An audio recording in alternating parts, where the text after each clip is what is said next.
Oísteis que fue dicho a los antiguos, no matarás. Y cualquiera que matare será culpable de juicio. Pero yo os digo que cualquiera que se enoje contra su hermano será culpable de juicio. Y cualquiera que diga necio a su hermano será culpable ante el concilio. Y cualquiera que le diga fatuo quedará expuesto al infierno de fuego. Por tanto, si traes tu ofrenda al altar y ahí te acuerdas de que tu hermano tiene algo contra ti, deja allí tu ofrenda delante del altar y anda. Reconcíliate primero con tu hermano y entonces ven y presenta tu ofrenda. Ponte de acuerdo con tu adversario pronto, entre tanto que estás con él en el camino. No sea que el adversario te entregue al juez y el juez al alguacil y seas echado en la cárcel. De cierto te digo que no saldrás de allí hasta que pagues el último cuadrante. Bendito sea el nombre del Señor. Prestamos atención a la palabra del Señor en esta hermosa hora. Continuamos, hermanos, con la serie acerca del Sermón del Monte. Ya hemos estudiado algunos textos de esta palabra y vamos a continuar. La vez anterior, hermanos, estudiamos acerca de cómo Jesús le da importancia a los mandamientos más pequeños de la ley. Estudiamos también cómo el Señor, hermanos, dice que Él considera en su reino la posición de aquellos que enseñan su palabra de acuerdo a cómo ellos le dan el valor para enseñar y para practicar esos mandamientos pequeños de la ley de Dios. Así que pudimos aprender que Dios, hermanos, da esa consideración a los líderes cristianos según la importancia que le den a su ley, no solamente para enseñarla, sino también para guardarla. También vimos y aprendimos que la ley moral y la gracia tienen una relación inseparable. O sea, la ley y la gracia no están divididas, no están divorciadas, sino que están juntas. Y la gracia no anula de ninguna manera la ley moral de Dios. Y también aprendimos que el pecador no debe esforzarse por ganar su propia justicia, mucho menos con una justicia falsa como la que los fariseos tenían para poder entrar en el reino de los cielos, sino que pues tenían que arrepentirse y confiar en la justicia perfecta que Cristo da de pura gracia. Pero ojo también que cuando un verdadero creyente, cuando un discípulo ha sido justificado, a la vez también estará siendo santificado y el carácter de Cristo, la justicia de Cristo se va a evidenciar en su estilo de vida. Si no hay una evidencia en el estilo de vida de santidad de alguien que dice ser discípulo, en realidad no ha sido justificado delante del Señor. Y cualquier cosa externa que pueda hacer, guardar mandamientos, obedecer leyes, no podrá de ninguna forma valerle, hermanos, para poder entrar al reino de los cielos. Porque además al reino de los cielos se entra por la gracia y la misericordia de Cristo Jesús. Muy bien, habiendo hecho ese recordatorio de la enseñanza anterior o de los textos anteriores, ahora, hermanos, vamos a ver la enseñanza de Jesús sobre la ira. La enseñanza de Jesús sobre la ira. Eso es lo que vamos a estar estudiando en esta hora. Y vamos a dividir esta enseñanza en dos partes. Hemos leído del versículo 21 al 26. Pero en esta ocasión solamente vamos a concentrarnos, hermanos, en el versículo 21 y en el versículo 22. Así que yo le ruego que usted esté atento y que pueda escuchar la palabra del Señor con un corazón dispuesto para poder aprender. Vamos a ver en primer lugar, vamos a ver 4 puntos, hermanos, en los cuales vamos a dividir esta enseñanza, esta predicación.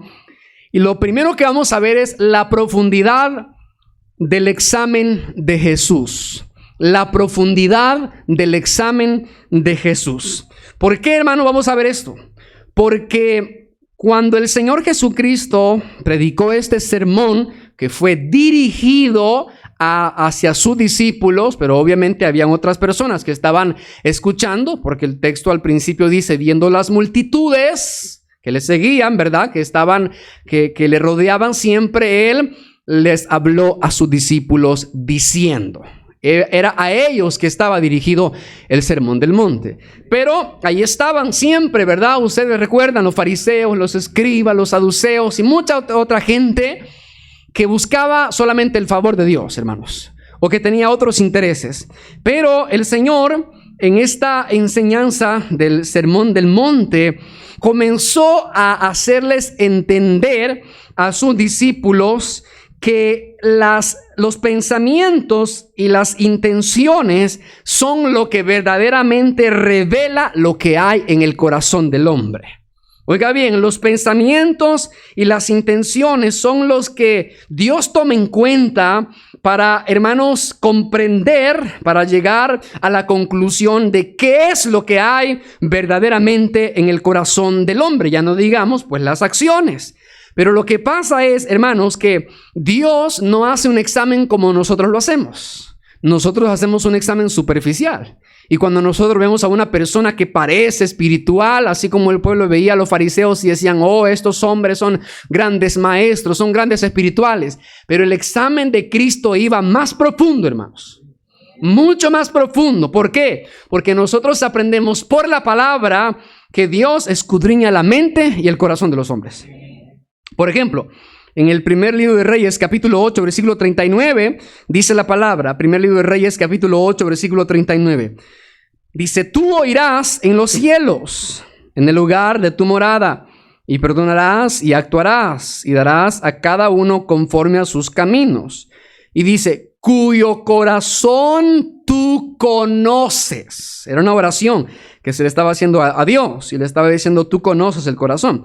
Y dice luego, entre el paréntesis, porque solo tú conoces el corazón de todos los hijos de los hombres. Hermanos, Dios conoce los pensamientos y los deseos más íntimos que hay en el corazón del ser humano.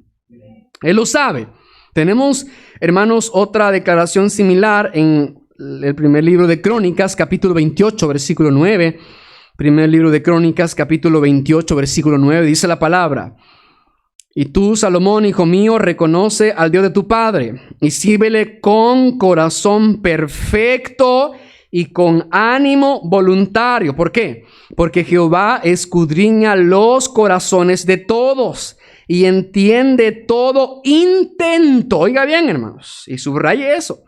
Entiende todo intento de los pensamientos. Si tú le buscares, lo hallarás, mas si lo dejares, él te desechará para siempre. Entonces podemos ver aquí en las Escrituras, y podríamos escudriñar mucho más la palabra, y encontraríamos más textos donde se sabe por la omnisciencia de Dios que Él lo conoce perfectamente todo. Así que por eso es que el Señor le dijo a sus discípulos, si vuestra justicia no fuese mayor que la de los fariseos, la de los escribas y los fariseos, no entraréis al reino de los cielos. Porque los fariseos por fuera se veían muy espirituales, muy bonitos, aparentemente guardaban la ley, pero cuando Dios les pasaba un rayos X, el Señor veía la podredumbre que había en su corazón. Y el Señor le dice a sus discípulos, esa no es la justicia, ese no es el carácter justo, que caracteriza a los ciudadanos de mi reino, de ninguna manera. Así que el Señor conocía claramente todos los pensamientos. Y así como él conocía los pensamientos de ellos, también conoce los pensamientos de usted y los míos también, hermanos. Así que en esta sección y las siguientes, Jesús va a tratar con las intenciones del corazón del hombre. Oiga bien, en lo que vamos a ver en estos versículos en adelante, el Señor nos va a hacer entender que Él trata, Él juzga, Él discierne las intenciones del corazón. No solamente se va a lo superficial, sino a lo interno, hermanos, a lo interno. Así que en los versículos del 21 al 48, Él hace unas necesarias correcciones con el fin de mostrar el carácter que deben tener los verdaderos discípulos. Y podemos ver nosotros, hermanos, vamos a ver en estos textos que vamos a estar estudiando de aquí en adelante, que exactamente el Señor pone de manifiesto la hipocresía que había en los fariseos y en muchos otros más que decían ser hijos de Dios. Así que eso vamos a estar viendo. Podemos entonces entender que el examen del Señor es mucho más profundo que el examen que hacemos nosotros los hombres. Ahora vamos a ver en segundo lugar la justa interpretación del sexto mandamiento. La justa interpretación del sexto mandamiento. Y leemos la primera frase del versículo 21 que dice: oísteis que fue dicho a los antiguos, no matarás, y cualquiera que matare será culpable de juicio. Oísteis que fue dicho a los antiguos. Hermanos, yo quiero que nosotros prestemos atención a esta frase, porque en este verso el Señor Jesús estaba haciendo mención de un extracto que los escribas y los fariseos habían hecho del sexto mandamiento y de las consecuencias que según ellos decían iba a tener aquel que cometiera el asesinato, ¿verdad? El que matara a otra persona. Entonces Jesús utiliza la frase oísteis que fue dicho a los antiguos. Pero hermanos, haciendo un examen más cuidadoso y comparando otros textos del Nuevo Testamento, nosotros debemos entender que la mejor interpretación de esta frase es los antiguos dijeron o enseñaron. Los antiguos dijeron o enseñaron. Alguien podrá decir, bueno, usted está trastornando la Biblia porque está diciendo otra frase. Lo que pasa es que hay que examinar bien la palabra. Y hermanos, recuerden una cosa. Nosotros vimos la relación que Jesús tenía con la ley, ¿sí o no? ¿Y qué dijo él en los versículos anteriores? Por ejemplo, en el versículo 17 acerca de la ley. Él dijo, no penséis que he venido a abrogar la ley, sino ¿a qué? A cumplirla, a cumplirla. Entonces, está claro que en el Antiguo Testamento había un mandamiento, mandamiento número 6, que dice no matarás, ¿sí o no? Entonces, y el Señor cita ese mandamiento, pero a la vez Él cita una frase que los fariseos le habían añadido a ese mandamiento para darle una interpretación correcta y sentirse ellos cómodos y libres de haber cometido este pecado o de haber abrogado este mandamiento. O sea, lo que quiero decir, Jesús no estaba para nada contradiciendo la enseñanza del Antiguo Testamento. De ninguna manera. Recuerden que Jesús tenía, hermanos, esa armonía completa con la ley. La ley Dios la dio. Él no podía venir a contradecir lo que Dios ya había dicho. Así que Él no estaba diciendo como por ejemplo, ustedes oyeron que se dijo no matarás y cualquiera que matare será culpable de juicio, pero no, eso no es lo que la ley dice o eso, yo no estoy de acuerdo con eso, yo les traigo una nueva enseñanza, así que yo les digo, hermanos, el Señor no vino a socavar la autoridad de la palabra de Dios, de ninguna manera, hermanos. Más bien Él vino a darle realce a la autoridad de las Escrituras. Por lo tanto, hermanos, cuando Jesucristo citaba literalmente las Escrituras, porque muchas veces lo hizo, Él no decía, oísteis que fue dicho, Él decía, escrito está. O en la ley dice, o las Escrituras dicen. Ahí, hermanos, Él estaba citando el Antiguo Testamento literalmente como estaba. Y Él pues enseñaba y tomaba esa autoridad para poder explicar su doctrina.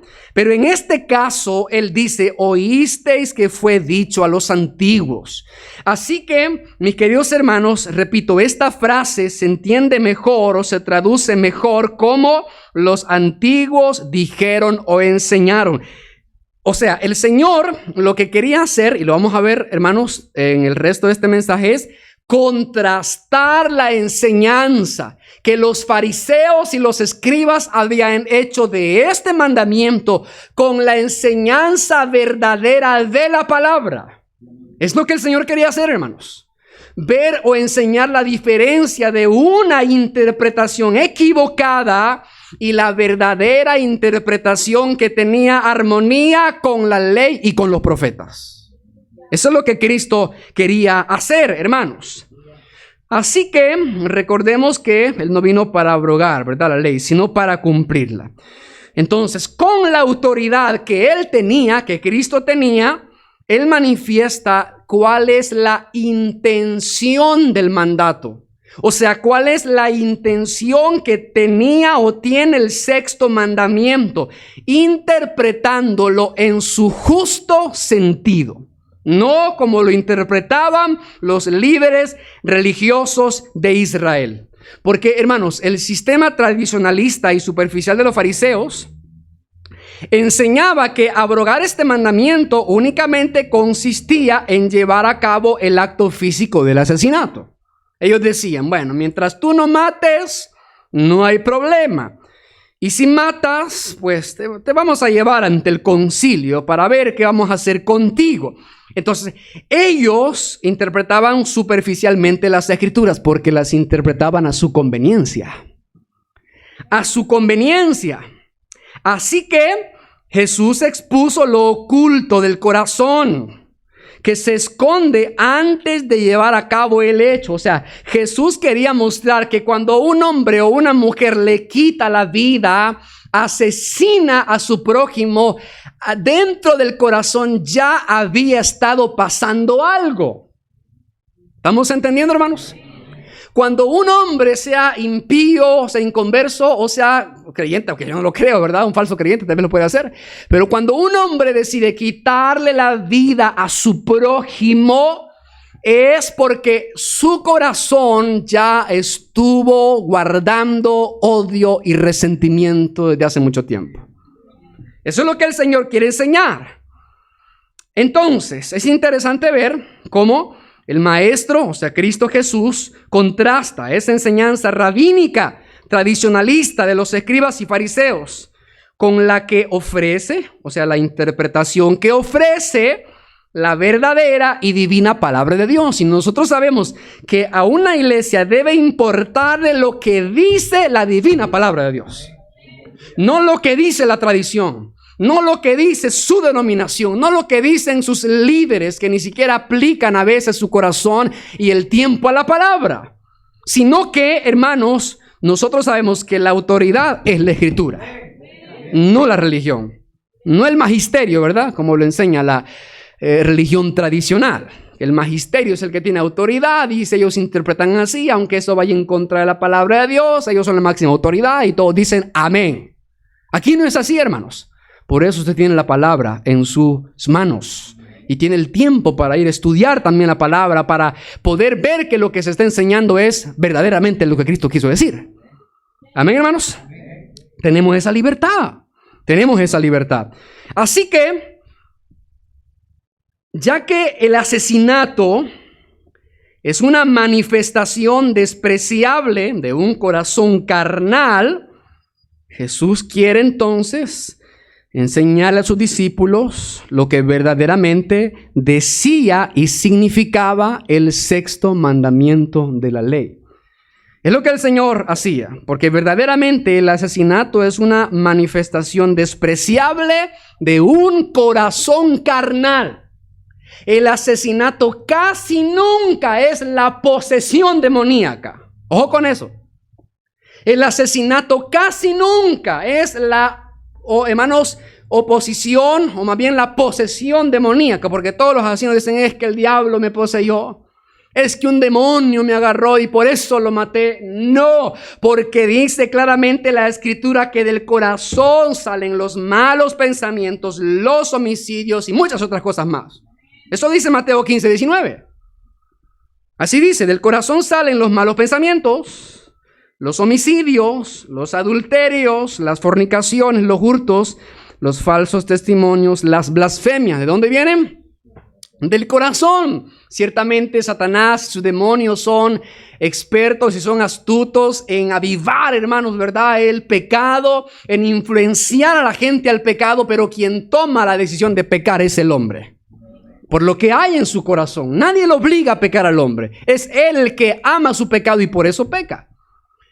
Entonces, hermanos, Hay que entender eso.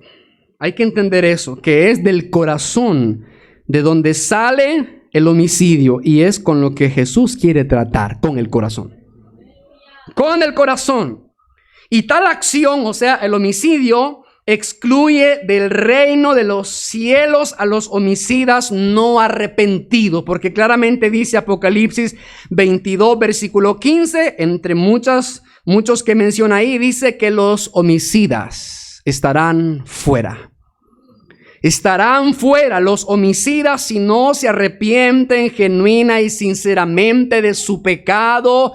No podrán entrar en el reino de los cielos. De ninguna manera, hermanos. De ninguna manera.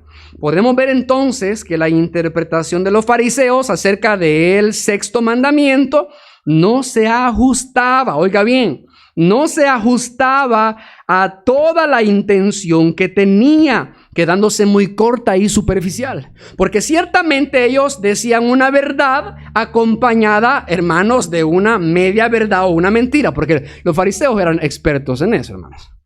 Cuando ellos interpretaban la ley, ellos trataban de acomodarla y sí, citaban un texto, pero luego lo mutilaban o lo trastornaban o le añadían para que el texto no fuera tan duro, para que ellos pudiesen sentir que no tenían ningún problema con la ley de Dios. Eran expertos en eso los fariseos y los escribas. Entonces, por eso es que se quedaba muy corta la interpretación o la frase a la cual Jesús está haciendo mención en este versículo. Ciertamente los fariseos entendían que el que matara debía entrar en un juicio. Ellos sabían eso, ¿verdad? Pero el problema es que ellos rebajaban las demandas de la ley de Dios y no consideraban seriamente las consecuencias que un asesinato iba a tener, porque además ellos conocían perfectamente, mis queridos hermanos, cómo se debía de tratar a una persona que se le comprobaba con testigos que había asesinado a su prójimo. Ellos sabían qué era lo que le tocaba, porque la ley lo decía. Por ejemplo, Génesis 9, versículo 6. Génesis 9, versículo 6 dice: el que derramare sangre de hombre, por el hombre su sangre será derramada, porque a imagen de Dios es hecho el hombre. ¿Estamos aquí, hermanos?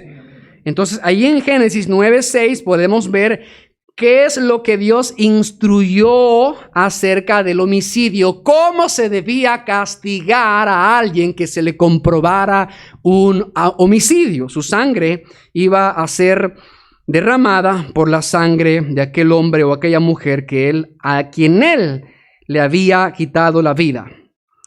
Entonces podemos ver otros textos también en Números capítulo 35, versículo 30 al 31, dice la palabra así: cualquiera que diere muerte a alguno por dicho de testigos, morirá el homicida. Mas un solo testigo no hará fe contra una persona para que muera. Y dice: y no tomaréis precio por la vida del homicida. O sea, no van a aceptar fianza. No pueden aceptar fianza cuando un homicida se le comprueba el delito, sino que dice: porque está condenado a muerte, indefectiblemente, ¿qué dice?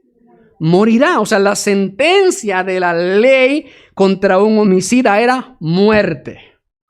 Muerte. Y los fariseos sabían eso. Pero ¿qué era lo que ellos habían trastornado? Es que ellos citan el sexto mandamiento, pero ellos no dicen: el que cometa homicidio según la ley dice que morirá, sino que ellos decían: el que mate va a ser culpable, ¿verdad? O culpable de juicio, es decir, lo vamos a llevar a juicio. Pues, entonces, hermano, podemos ver que los fariseos estaban rebajando, como ahora se hace también.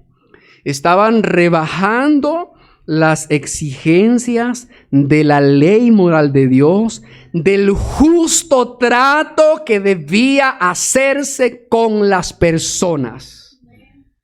Ellos estaban hermanos, destruyendo prácticamente la ley. Y mire qué hipócritas eran ellos, porque ellos acusaban a Jesús de que él traía una supuesta falsa enseñanza, pero los falsos eran ellos. Ellos pensaban que Jesús venía a derribar, como se traduce la palabra ahí, abrogar, ¿verdad? Que venía a derribar, a destruir la enseñanza del Antiguo Testamento y a poder establecer una nueva enseñanza. Pero quienes derribaron realmente la enseñanza bíblica fueron los fariseos. Ellos fueron, hermanos. Y por eso les caía mal Jesucristo. Amén. Les caía mal, lo aborrecían, lo querían matar. Por eso caen mal los predicadores también, que interpretan justamente la palabra y que se apegan y enseñan, hermanos, los mandamientos y procuran practicarlos. Son aborrecidos, así como Jesús también. Entonces, podemos ver nosotros aquí la justa interpretación del sexto mandamiento. ¿Por qué, hermanos? Vamos a ver, para continuar, en tercer lugar, la definición divina del asesinato. O sea, ¿cómo Jesús define el asesinato? ¿Qué significa para él realmente el asesinato? Veamos en tercer lugar la definición divina del asesinato. Leemos el versículo 22. Dice, pero yo os digo que cualquiera que se enoje contra su hermano será culpable de juicio. O sea, no únicamente el que asesina irá a juicio, sino el que se enoja contra su hermano. ¿Estamos entendiendo, hermanos?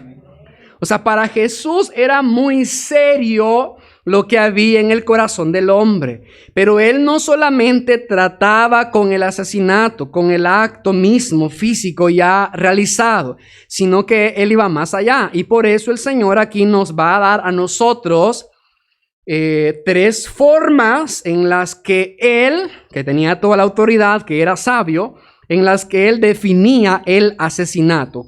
¿Qué significaba para Cristo realmente matar a una persona? Entonces, en primer lugar, podemos ver, hermanos, que él dice, el que se enoje o cualquiera que se enoje contra su hermano será culpable de juicio. ¿Por qué? Porque para que una persona asesine a otro, lo primero que tiene que haber es odio en su corazón. Lo primero que tiene que haber es enojo en su corazón, un enojo injusto. Así que, hermanos, él no está prohibiendo el enojo justificado. Y es importante hacer esta aclaración porque a veces hay personas que no entienden bien esto. Pero el Señor no está prohibiendo el enojo o la molestia justificada y medida, por supuesto, ¿verdad? Ya que fue Él, Jesucristo, y en esa misma actitud de enojo o de celo santo, que Él entró al templo para sacar a los que habían convertido su casa en cueva de ladrones, ¿sí o no?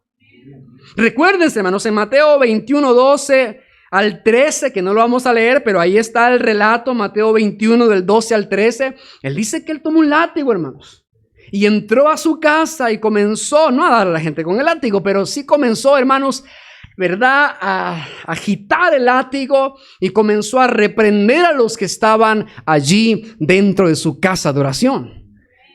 Les pregunto, ¿cómo lo hizo? ¿Con un espíritu blando? No, se enojó, hermanos. Se molestó, pero eso sí fue un enojo justo y fue un enojo medido. No como nosotros a veces nos enojamos, hermanos, que hay gente que lo que tiene en la mano le tira, ¿verdad?, a su hijo, o al esposo, o a la esposa. No, hermanos, Cristo se enojó justamente, y la palabra nos enseña en varias partes en que es permitido molestarse justamente, oiga bien, por algo justo. Y en este caso debería de ser por el pecado. Repito, el enojo justo que Jesús permite es por el pecado. ¿Por qué? Porque nosotros vemos también que el apóstol Pablo, allá en Efesios 4:26, él dice, airaos, pero no pequéis. Efesios 4:26. airaos, pero no pequéis, no se ponga el sol sobre vuestro enojo. Entonces la Biblia está permitiendo, porque sería ilógico, hermanos. Sería ilógico y solo un muerto no puede sentir nada. Pero sería absolutamente ilógico que nosotros veamos, por ejemplo, que a un niño lo estén violando y no sintamos nada en el corazón. O sea, la vida cristiana no es una vida insensible, de ninguna manera, hermanos. La vida cristiana por amor, porque hay gente que dice, no, es que por amor hay que valer todo, por amor hay que dejar pasar todo, por amor hay que comprender. No, hermanos, justicia sin amor no es amor. Justicia sin aborrecimiento del pecado no es verdadera justicia. Si en la Biblia nosotros encontramos que dentro del carácter perfecto de Dios está su ira santa. Está su ira santa, hermanos. Salmo 7:11 dice, Dios es juez justo y Él está irado con el impío todos los días, ¿sí o no? También en el Nuevo Testamento, para aquellos predicadores y pastores dicen que no, que Dios ya ahora solo es amor, que Él nada más reparte regalos y que Él no castiga, que Él no hace juicio. Aún en el Nuevo Testamento vemos versículos, y ahorita eso no los traje anotados, pero se los voy a citar para que ustedes recuerden. Por ejemplo, Romanos 1:18, porque la ira de Dios se revela desde el cielo contra toda impiedad e injusticia de los hombres que detienen con injusticia la verdad. ¿Qué se revela? ¿El amor de Dios? La ira de Dios, el enojo justo, el enojo santo por aborrecer el pecado. También Juan 3:36, el que tiene al Hijo tiene la vida. El que cree en el Hijo tiene la vida, pero el que rehúsa creer en el Hijo, la ira de Dios está sobre él. Entonces podemos ver que el Señor no está prohibiendo el enojo justificado y medido por el pecado. ¿O acaso nos sentimos nosotros, hermanos, enojo por las injusticias que se cometen? Por ejemplo, cuando los políticos se roban el dinero, ¿no se enoja usted? ¿Ah? Claro que sí, hermano. Y por eso a veces también no obedecemos al mandato de pagar impuestos, porque es que se lo van a robar. Es que ya se robaron muchos millones. Nos causan indignación las corrupciones que hay. Deben causar indignación. ¿O no nos causa indignación, por ejemplo, que en este tiempo, hermanos, toda esa comunidad, no voy a decir las letras porque capaz otra vez, ¿verdad? Me clausuran el video, ustedes lo saben. Pero, hermanos, no se les da indignación que esas agendas, que esas organizaciones estén adoctrinando a los niños para decirles que no es pecado que se case un hombre con otro hombre, una mujer con otra mujer. No les causa molestia, hermano, porque si no están muertos ustedes. Debe de causar indignación. ¿Por qué es injusticia? Porque va en contra de la moral que Dios estableció en su palabra. Por eso es que el Señor dijo, si alguien mata, tienen que, y se le comprueba, es permitido. Por ejemplo, ahora en este tiempo, si la justicia o la legalidad de un país permite la pena de muerte, cuando de verdad es justo y es comprobado y hay evidencias verdaderas, no manipuladas, no un juicio viciado ni aceptando cohecho, entonces si se le aplica la pena de muerte justamente, entonces se le está dando dignidad a la moral de Dios. Y se le está dando dignidad a la imagen de Dios que está en el hombre, porque el hombre fue creado a imagen de Dios. Pero ahora es absurdo que la gente se molesta más por un animalito muerto en la calle, pero por un hombre que cae ahí no se siente rabia. Eso es totalmente, hermanos, contrario a la palabra de Dios. Eso no es de un verdadero discípulo. Eso no es de un cristiano, hermanos. Porque solo el hombre fue creado a imagen de Dios. Únicamente el hombre, y cada cosa por supuesto tiene su valor, pero cuidado, hermanos, no nos desviemos ni malinterpretemos la palabra para justificar prácticas que en este tiempo moderno se están haciendo, y estoy seguro que Dios puede estar molesto por eso. Así que, hermanos, la Biblia, la Escritura, nos da a nosotros la oportunidad de poder, y el permiso también de poder molestarnos por el pecado. Así que es permitido, ¿verdad? Tener ese enojo justo. Pero A lo que sí se está refiriendo el Señor es a ese enojo, o sea, con lo que Cristo está tratando y está condenando es con ese enojo que se le ve, por ejemplo, en la conservación de un rencor. Hay cristianos dentro de la iglesia que conservan rencores, hermanos, que conservan raíces de amargura. A ese enojo que en la ardiente amargura se niega a perdonar. ¿Están escuchando, hermanos? A ese enojo que en la ardiente amargura que están sintiendo cuando el hermano se acerca y le pide perdón, dice, no, es que no te perdono. Porque lo que me hiciste fue demasiado. Porque ¿cómo es posible que me hayas tratado de esa manera? ¿Quién soy yo para ti? ¿Cuánto valgo yo para ti? Se ponen así, ¿verdad? Pero cuando nosotros, que a veces no queremos perdonar a nuestro hermano, ofendemos a Cristo, no nos ponemos a pensar en esas cosas. Vamos y le pedimos perdón y queremos que Él nos perdone. Pero se nos olvida que el Señor dijo, si vosotros no perdonáis a los que los ofenden, vuestro Padre que está en los cielos no les perdonará a ustedes tampoco. Y algunos pueden decir, pero es que yo no quiero perdonar hipócritamente, porque no tengo ganas. Es que no es por ganas que hay que perdonar, es por obediencia. Aunque no lo sienta. Si lo hace y se esfuerza, el Espíritu Santo lo va a capacitar y de repente va a obrar y ya el siguiente día que amanezca va a amanecer con ánimos diferentes. Amén. Entonces es a ese tipo de enojo al que el Señor sí se está refiriendo y el que está condenando. Ese enojo que no quiere perdonar. Y dentro de las iglesias hay muchos cristianos que están enojados con sus hermanos y no quieren perdonarlos. Ya les pidieron perdón una vez, otra vez y no quieren perdonarlos. Que Dios nos ayude, hermanos. Que tenga misericordia. Así que se trata del enojo que abriga animosidad, o sea, ese espíritu ahí que está odiando y está sintiendo esas emociones y que no quiere reconciliación. Porque hay personas que no buscan reconciliación, que no anhelan reconciliación y dicen que son cristianos. Y han oído la doctrina de la reconciliación, pero ellos no quieren reconciliación.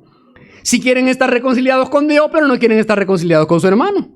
Por eso ya llevan años, décadas de estar enojados con su hermano en la misma iglesia.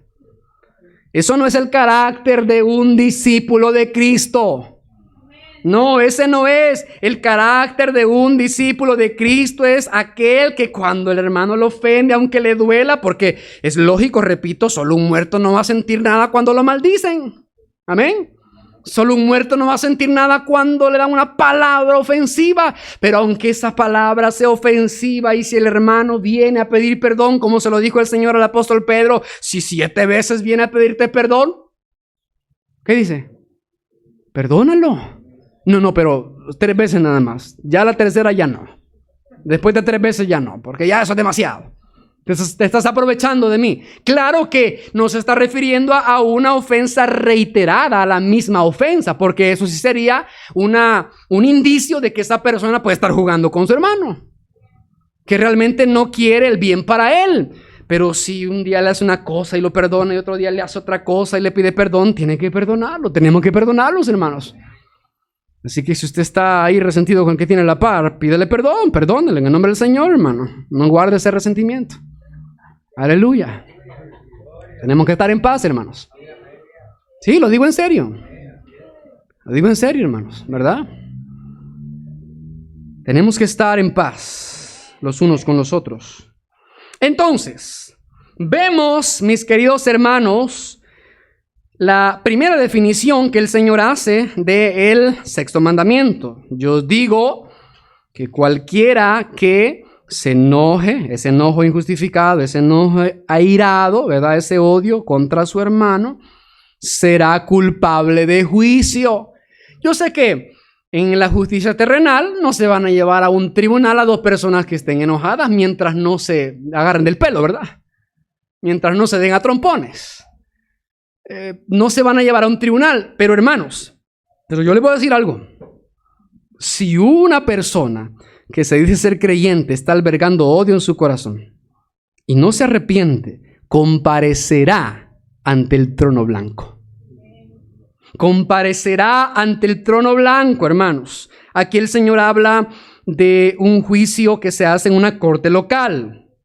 Entonces el Señor dice, el asesinato no es solamente empuñar tu arma, sea arma cortante, punzante o arma de fuego contra tu prójimo. El asesinato también implica enojarse o airarte contra tu hermano, descontroladamente. Pero vamos a ver la siguiente definición que el Señor hace del asesinato. Dice luego, en el mismo versículo 22, y cualquiera que diga necio a su hermano será culpable ante el concilio. Cualquiera que le diga necio a su hermano será culpable ante el concilio. Bueno, la palabra necio, que por ejemplo hay una versión, la versión de la Biblia de las Américas, pone la palabra literal, raca, con K. Esa palabra raca, hermanos, que es de un origen caldeo, y se ha traducido como insensato, inútil, necio o imbécil. También que tiene la connotación de hablar o tratar a una persona como descerebrado. O sea, algunos dicen cabeza hueca, ¿verdad? Como tonto. Esa frase, hermanos, que aquí o esa palabra raca que aquí se traduce como necio, es la que el Señor está diciendo, cualquiera que diga necio a su hermano será culpable ante el concilio. Y esta palabra concilio ya tiene que ver con una corte superior. Ya no es a un tribunal. Esto ya pasaría en la mente de Cristo, ¿verdad? En la justicia de Dios, ya pasaría a la Corte Suprema de Justicia. O sea, ya es un acto más grave. Es un acto más grave. Pero, hermanos, esta expresión era usada como una expresión de maltrato y desprecio. Ojo con eso. Se usaba en un sentido de maltrato y desprecio arrogante. Esta palabra necio, esta palabra raca. Esto significa, hermanos, utilizar este apelativo con furia y como un absoluto insulto. Porque hay que hacer otra vez la aclaración que hay personas en el mundo que realmente son necias. Y nosotros alguna vez en nuestra vida fuimos necios. Si es que no estamos siendo necios todavía. Amén. O sea, hay que aceptar la realidad que existen necios. Y en la Biblia, nosotros, hermanos, podemos ver que tenemos el deber con un corazón humilde de poder mostrarles a esas personas lo necio que son. Por ejemplo, Salmo 14:1 dice la palabra, dice el necio en su corazón, no hay Dios. Entonces, Jesucristo no puede estar contradiciendo la palabra. Si el salmista, que fue inspirado por el mismo Espíritu Santo, dijo que hay hombres en el mundo que son necios cuando dicen que Dios no existe, Jesucristo no estaba ahora diciendo, no, ya no le llamen necio a nadie, o no piensen que no existe ningún necio, porque sí hay necios. Y nosotros tenemos el deber con la palabra, con sabiduría, y no con desprecio, decirle la verdad que esa es una necedad, porque aquí están las evidencias, esto dice la palabra, aún hay evidencia científica, y en el poder del Espíritu Santo, ayudarle a esa persona a renunciar a esa necedad. Porque usted sabe que los ateos realmente no son ateos por evidencias claras, ellos son ateos porque les conviene. Porque ellos voluntariamente rehúsan creer en Dios, no porque no hayan evidencias, sino porque ellos dicen, es que si yo creo en Dios tengo que dejar las 5 mujeres que tengo. En pocas palabras así es. Es que si yo creo en Dios tengo que apartarme de la inmundicia. Es que si yo creo en Dios no puedo robar en el gobierno. Así que mejor, no, Dios no existe, Dios no existe. Nosotros venimos del mono. Como el mono mayor no va a decir nada, entonces no hay problema. Amén. Les conviene, por eso es que los ateos son necios, dice la palabra. Y nosotros debemos procurar, incluso si entre la congregación hay un hermano que dice, no, es que yo entiendo la palabra así me la enseñaron por tradición. Y le explicamos una vez, no, pero mire, esto dice, no, pero es que aquí, allá, yo así aprendí, y yo así siento, así me siento mejor. No, mire hermano, pero es que las cosas son así, vea la palabra, y se le muestra los argumentos, y una, y otra, y otra, y otra. Y al final, no, es que yo no se va así, no pienso así. ¿Qué es ese? Es un necio, hermano. Es un insensato. Y nosotros al final llegamos a esa conclusión, pero no se lo decimos con desprecio. Y no se lo decimos por insulto. No, sino porque está siendo necio a la palabra del Señor. Está siendo arrogante a las evidencias que tiene enfrente. Entonces, por eso, nosotros debemos ayudar a esas personas que están perseverando en su necedad. Incluso dentro de las iglesias hay cristianos que neciamente perseveran en sus pecados. ¿Usted cree que está mal que un hermano se le acerque y le diga, hermano, estás perseverando en tu pecado y eso podría ser evidencia que no eres cristiano? No, pero es que ¿tú quién eres? Es que ¿por qué me juzgas? Es que ¿quién te crees tú? ¿Qué autoridad tienes? Es que no es. La intención no es despreciar a ese hermano, es todo lo contrario. Es una muestra de amor, hacerlo volver del error y de su pecado para salvar su alma del infierno. Es lo que la palabra enseña, hermanos. Y tenemos que hacerlo. Porque si yo veo un hermano que se está desviando, un hermano que neciamente está perseverando en su pecado y yo no le digo nada porque es que lo amo, así que no lo quiero ofender. Es que yo lo quiero mucho. Es que es mi mejor amigo, mi mejor hermano en la iglesia. Solo con él me llevo y con los demás no. Arrepiéntase. Entonces yo pues no quiero ofenderlo, no quiero hacerlo sentir mal, no quiero que se vaya disgustado conmigo. Además ya viene mi cumpleaños y no me va a dar regalo. Ay, Dios mío, hermanos. No tenemos que obviar la responsabilidad, porque entonces caemos en un pecado de omisión. Caemos en un pecado de omisión, hermanos, si nosotros no amonestamos al hermano cuando neciamente él está perseverando en sus pecados. Así que el Señor dice, cualquiera que llame necio, que llame insensato, pero con desprecio, que llame inútil, porque hay gente que es así. A veces hay padres que son así.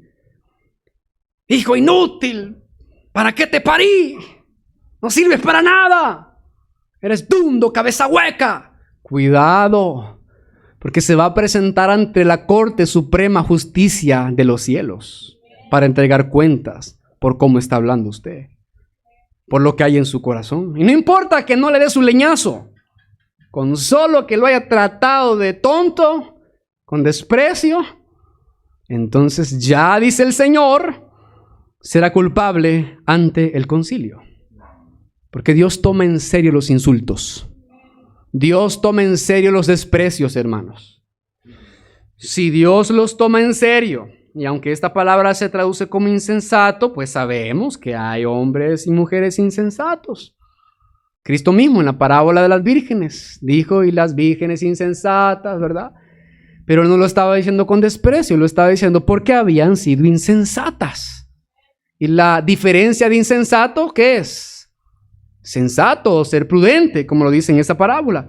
Así que, hermanos, la segunda definición acerca del asesinato de Jesús es que cualquiera que le diga necio, que le diga imbécil, que le diga estúpido o inútil a un hermano, y esa palabra hermano Jesús la estaba interpretando en el contexto racial, no solamente, hermanos, en el contexto como cristiano, sino en el contexto racial. Así que esto es para el prójimo también. No es solamente entre nosotros esta prohibición. Esta exhortación abarca a toda persona. Tenemos que tener cuidado nosotros cómo la tratamos. Así que si alguno trata de esta manera a su hermano, será culpable ante el concilio. Muy bien. ¿Estamos entendiendo, hermanos? Ahora veamos, dice la tercera definición de Cristo acerca del asesinato. Ese mismo versículo 22 dice, la última parte, y cualquiera que le diga fatuo quedará expuesto al infierno de fuego. Usted va viendo que cada vez Jesús va aumentando la gravedad de este pecado y que cada vez lo va tratando con más seriedad. Sí, con más seriedad. Primero aquel que aquel, hermanos, que se enoje contra su hermano, va a comparecer ante un tribunal. Y aquel que le diga necio, con desprecio, inútil, cabeza hueca o estúpido, entonces él va a comparecer ante la Corte Suprema. Es más grave su pecado. Y en la tercera definición, cualquiera que le diga fatuo quedará expuesto o será reo del infierno de fuego. Entonces vemos que el Señor, hermanos, está resaltando la gravedad que tiene que hay en el corazón del hombre cuando odian a una persona, aunque no lo maten. La palabra fatuo, que aparece aquí en esta última frase, se traduce de la palabra griega moros, o moros, como sea. Pero esta palabra griega moros, que se traduce como fatuo, significa estúpido o idiota. Así se traduce, como estúpido o idiota. Y hermanos, llamar a alguien fatuo en este sentido, o sea, llamar a alguien estúpido o idiota con odio en el corazón, y no importa que no haya odio, no es necesario usar esa palabra, ¿amén? Cualquiera que llame estúpido o idiota a alguien, hermanos, en el antiguo tiempo, en el tiempo de Jesús también, era acusarlo de ser tanto estúpido como impío. Y para los fariseos, esa frase, decirle fatuo, hermanos, era decirle, eres un impío. Y esa era la muerte para un fariseo, hermanos. Era la muerte para un fariseo. Entonces dice el Señor, cualquiera que le llame estúpido o idiota a un hermano o a su prójimo, él es reo del infierno de fuego. ¿Estamos entendiendo, hermanos? Es reo del infierno de fuego. Así que lo que el maestro prohíbe aquí es tildar de modo difamatorio a un individuo como fatuo por ira o con ira y con odio. Porque también en la Biblia podemos encontrar, si no me equivoco, por lo menos hay unos 3 versículos donde se nos dice que algunas personas llamaron fatuo a otros. Le doy un ejemplo bien clarito. Job. Cuando su esposa le dijo, maldice a tu Dios y muérete, él le dijo, como hablan las mujeres fatuas, has hablado. ¿Iba a mandar Dios al infierno a Job por decirle fatua a su esposa? No, porque no lo estaba diciendo con desprecio. Él estaba, hermanos, entendiendo claramente y estaba indignado porque ella había hablado de esa manera. Y no lo dijo con odio, ¿verdad? No, o sea, yo creo que Job se quedó sorprendido. Mujer, ¿cómo te atreves a hablar así? Has hablado como las mujeres fatuas. Entonces, hermanos, esto tiene que ver un modo difamatorio hacia un individuo, con odio, con ira. Tal expresión de rencor maliciosa equivale al asesinato. Y el que utiliza esta expresión quedará expuesto ya no a una corte, ya no a un tribunal, sino ¿a dónde? Al infierno de fuego.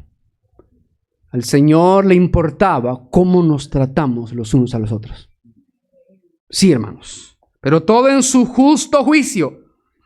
Todo en su justo juicio. Así que las 3 ilustraciones en este versículo muestran grados crecientes de gravedad entre una y la otra. Estar enojado es la maldad básica detrás del asesinato. Porque nadie va a matar a alguien por amor, hermano. Por ahí dicen una historia, no voy a mencionar los nombres, si usted quiere averiguarlo, averígualo, pero dicen que una mujer mató a una cantante muy famosa de hace algunos siglos por amor. Porque la amaba, así dice algunas interpretaciones. Que la mató porque la amaba. Qué ilógico, hermano. Nadie mata por amor, sino por odio, por enojo. Así que, hermanos, tenemos que tener cuidado. Condenar el carácter de un individuo, llamándolo fatuo, es todavía más difamatorio que decirle necio. Y tenemos que tener mucho cuidado. Así que en último lugar, veamos en la práctica cómo esto, hermanos, nos involucra a nosotros, cómo debe importarnos y cómo podemos aplicar esto que hemos entendido hasta este momento. Entonces, para finalizar en la parte práctica, podemos ver que en vista de esta enseñanza, la justicia superficial externa de los fariseos que ellos tenían no correspondía a la que Dios otorgaba y, por supuesto, a la justicia en la práctica que debía de manifestarse en los ciudadanos de su reino.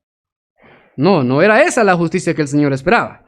Así que nadie puede decir que porque no ha cometido asesinato está libre de culpa ante Dios. Pues todo el que se enfurece, todo el que grita y maldice a su prójimo está manifestando el deseo interno de querer acabar con su vida, hermanos.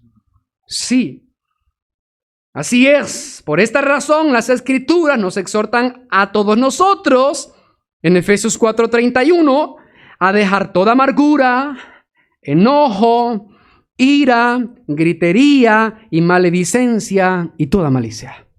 Ahí está la exhortación. Es lo que dice Pablo en Efesios 4:31. Dejad toda amargura, enojo, ira, gritería y maledicencia y toda malicia. Porque puede ser que alguien todavía en su casa, hermano, sea un gran gritón y ofenda a su esposa. O un padre que sea gritón con sus hijos. Cuidado, hermanos. El Señor tenga misericordia, porque no vaya a ser que en el día del juicio vayamos a ser encontrados culpables de homicidio, hermanos. Aunque no tomamos el cuchillo. Pero por la palabra y la enseñanza que Cristo está dando acerca de la ira, acerca del enojo, acerca de la furia, todos nosotros estamos expuestos a cometer ese pecado. Por eso hay que examinarnos, hermanos. Hay que examinarnos. Así que, estimados amigos y hermanos, la ira es más grave de lo que nosotros pensamos. La ira injustificada es más grave de lo que nosotros pensamos, pues el que odia a su semejante merece el castigo de un asesino. ¿Por qué? Porque todo aquel que aborrece a su hermano es homicida, dice 1 de Juan, capítulo 3, verso 15. Todo aquel que aborrece a su hermano es homicida. Hermanos, y yo quiero pensarlo de esta manera. Cuando estábamos en el mundo, nunca odiamos a nadie. Solo angelitos hay aquí, hermano. Nunca tuvo enemigos. Y quizás, usted lo sabrá, nunca llegó a desearle la muerte a alguien. Quizás sí.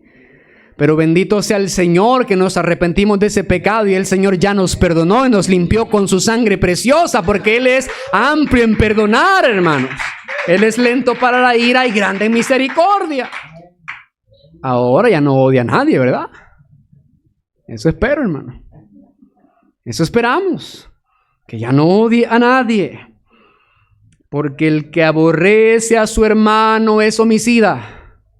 Es homicida. Así que la enseñanza de Cristo en relación a la intención que tenía el sexto mandamiento es 3 cosas. Primero, Él enseñaba que el sexto mandamiento en primer lugar prohibía el homicidio. Lógicamente, pues. Lógicamente. En primer lugar, prohibía el homicidio. En segundo lugar, Jesucristo enseñaba en su doctrina acerca de la ira y el enojo que el albergar en el corazón un enojo pecaminoso o injustificado contra los demás, el Señor lo aborrecía y el Señor lo condenaba. Eso en segundo lugar. Pero en tercer lugar, la enseñanza de Jesús en relación al sexto mandamiento nos dice que el Señor prohibía expresar el enojo con palabras denigrantes o hirientes para dar riendas sueltas a la ira o al odio. Repito, el Señor prohibía expresar el enojo con palabras denigrantes o hirientes para dar riendas sueltas a la ira. Porque al final, la gritería, hermanos, es una extensión de la ira. Es una extensión de la ira. Esa gritería, ¿verdad? Que cuando alguien siente odio contra otro y le comienza a gritar. Y a veces nosotros vemos, por ejemplo, en el mundo, como ahora con ese tráfico, hermano, ¿verdad? Cuando se pone tenso y se llena, hay gente que es tan intolerante que no solamente le da los 3 pitidos, ¿verdad? Sino que lo maldice y que compraste la licencia, hijo de no sé qué, no podés manejar. Y a veces, y cuando se encuentran todos airados, se arma Troya, ¿verdad? Se arma la guerra porque se salen del carro y qué pues, y sacan el corvo, si tienen corvo, sacan, ¿verdad? Ahí la llave L con la que se quita la llanta y comienzan a amenazarse, hermano. Amén. Están manifestando esa ira que hay en sus corazones y dicen, bueno, mientras no se maten no llamamos a la policía. Mientras no se maten no hay problema, aquí queda todo, solamente queda guardado en video, ¿verdad? Ojalá que no vaya a ser usted y lo vayan a grabar, hermano. Tengan cuidado porque ahora las cámaras rapidito salen, hermano. Hay que tener cuidado cómo andamos, amén. Hay que salir bien orado, hermano. Porque le van a patear los zapatos bien lustrados y se va a enojar. Amén. Lo van a querer botar en el microbús y no va a ser que se le salga una palabra de maldición contra el conductor, hermano. Que Dios tenga misericordia. Así que, hermanos, en conclusión, si alguien dice que es discípulo de Jesús, que es ciudadano de su reino y que va camino al cielo, pero su estilo de vida manifiesta una ira constante y un enojo injustificado, se está engañando a sí mismo. Se está engañando a sí mismo, hermanos. Y es mejor que se arrepienta antes que deba presentarse a entregar cuentas no ante un tribunal terrenal, sino ante el juicio del gran trono blanco. Y ahí no habrá escapatoria. Y ahí no habrá tiempo para lo siguiente que va a decir el Señor, para ponerse de acuerdo mientras se va en el camino y arreglar cuentas. Ya no va a haber tiempo. Ahora hay que arreglar cuentas. Ahora hay que escudriñarlos y saber, analizar si alguien tiene algo contra nosotros y ir con el hermano y reconciliarnos para que el Señor acepte la ofrenda. Pero a veces nosotros venimos aquí bien espirituales, hasta lloramos y hay rencor en el corazón con el hermano, ¿verdad? O sabemos que el hermano está enojado con nosotros, pero somos tan insensibles. Ay, si él está bravo conmigo, ¿qué me importa? Yo me voy a gozar. Esa no es la forma de pensar que debe tener un creyente. Y vamos a estudiar eso en detalle la próxima vez. Pero hermanos, todo ser humano es propenso a querer justificar sus pecados. Esa es una verdad. Por eso los fariseos decían, no, mira, mientras tú no mates, tranquilito. Pero yo estoy seguro que ellos estaban, hermanos, plagados de odio y rencor en su corazón. ¿Y por qué creen que mataron a Jesús, hermano? Por amor que lo mataron. No, ellos estaban, sus corazones impregnados de odio, de rencor. Muchas veces quisieron matar a Jesucristo porque Él les ponía el dedo en la llaga. Como a veces quiere matar a los predicadores, ¿verdad? A los pastores, porque pues, se pone el dedo en la llaga. Hermanos, pero aunque todos seamos propensos a justificar nuestro pecado, no hay que hacerlo. Más bien hay que ser sensatos, orar, pedir al Espíritu Santo que nos convenza de pecado. Cuando estamos enojados, analicemos y digámosle, Señor, ayúdame a identificar cuál es la motivación de mi enojo. Porque si es pecaminosa, entonces lo que voy a hacer es arrepentirme. Ponerme a cuenta. Si es justa, se va a ver porque va a estar de acuerdo a lo que Jesús enseña, ¿verdad? Según lo que el Señor dice acerca del enojo justificado. ¿Por qué? Porque cualquiera se justifica. Cualquiera se justifica, hermanos. Fíjese que aún hasta los asesinos más grandes, los asesinos, pero es que de verdad que han asesinado en serie, ellos dicen, algunos dicen, y da risa, pero es que la verdad, que en el fondo ellos tienen un corazón bueno que no le haría daño a nadie. Algunos así dicen. No, si es que, miren, sí, yo lo maté, pero en el fondo de mi corazón, yo soy una buena persona. Yo soy una buena persona. Si lo maté porque, pues sí, en un momento de ira, pero no, mi corazón no es malo. Mi corazón no es malo, yo soy una buena persona. Así nosotros a veces intentamos justificar nuestro pecado. Yo le grité a mi hermano, pero en el fondo del corazón, yo soy un angelito, yo no ofendo a nadie. Yo estoy bravo con mi hermano, pero no es que yo tenga un corazón rencoroso, no. Ya llevo 3 años odiándolo, pero no es que yo tenga una raíz de amargura. No. Yo soy bueno. Nos equivocamos, hermanos. Por eso hay que dejarnos que el Espíritu Santo nos examine. Que la palabra nos examine. Así que si al final del culto usted siente que un hermano tiene algo contra usted, vaya y reconcíliese con su hermano. Porque si no, hermanos, perdónenme y va a sonar pesado lo que voy a decir, pero el Señor no recibió su acción de gracias esta tarde. Él no recibió su acción de gracias. Él no recibió su ofrenda porque Él quiere una ofrenda que se dé con un corazón puro y un corazón limpio. Porque eso es lo que le agrada al Señor. Claro, no un corazón perfecto, pero al corazón contrito y humillado, Dios no lo desprecia, hermanos, de ninguna manera. Así que, aunque ellos piensen que tienen un corazón bueno, aunque han matado 50 personas y por eso les dieron pena de muerte, pero se fueron diciendo al final, yo sufro porque tengo un corazón bueno. Qué triste, ¿sabe por qué? Porque además de llevarse la pena de muerte, ellos también, lastimosamente, cuando el Señor los juzgue en el trono blanco, no habrá otra sentencia más que el infierno de fuego. Así que, mis queridos hermanos, Jesús derriba al suelo toda autojustificación que haya en nosotros como la había en los fariseos. ¿Y para qué la hace el Señor? Bueno, para llevarnos al arrepentimiento verdadero y a la fe en Cristo Jesús.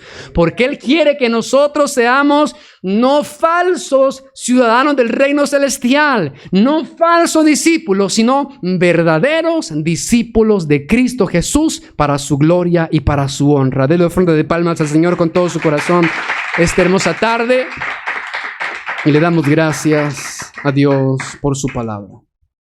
Padre,